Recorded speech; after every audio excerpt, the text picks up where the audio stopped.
ay nagtililipon niya para sa piyesta sa mga pagkaon. Musika kag kun ano-ano pa. Ang gitawag ang pagtililipon. Ari tutukan ta. Wow.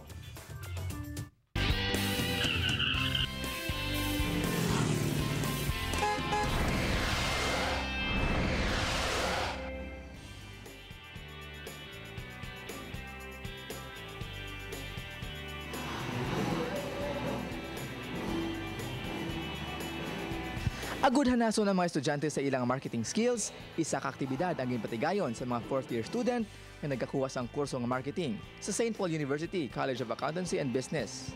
Nga ila gintawag, pagtililipon. As a student, dapat we should know how to sell our product and maka-gain experience gid sa pag-handle sang event nga mo sinikat ako. And also to help our adapted barangays which is Sitio Tres, Tapichi, Oton. Nanarisari nga mga baligya ang makita diri.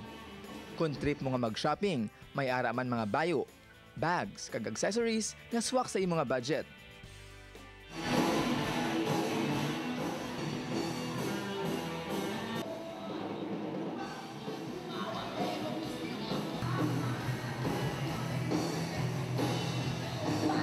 Kung gingutom ka na sang shopping, pwede mo i-enjoy ang mga pagkaon na ginhanda sa Food Fest, samtang nagapamati sa sunata sa mga banda.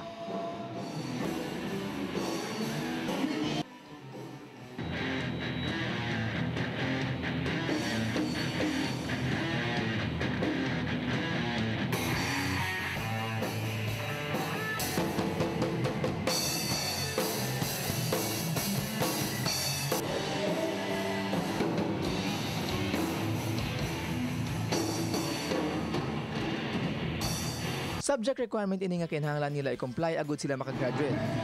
Taga makolekta nila nga kantidad ang mga diretso na sa ilang mga proyekto. Padayon lang nga magtutok sa arangkada agud makaupod kamo sa pag larga ta.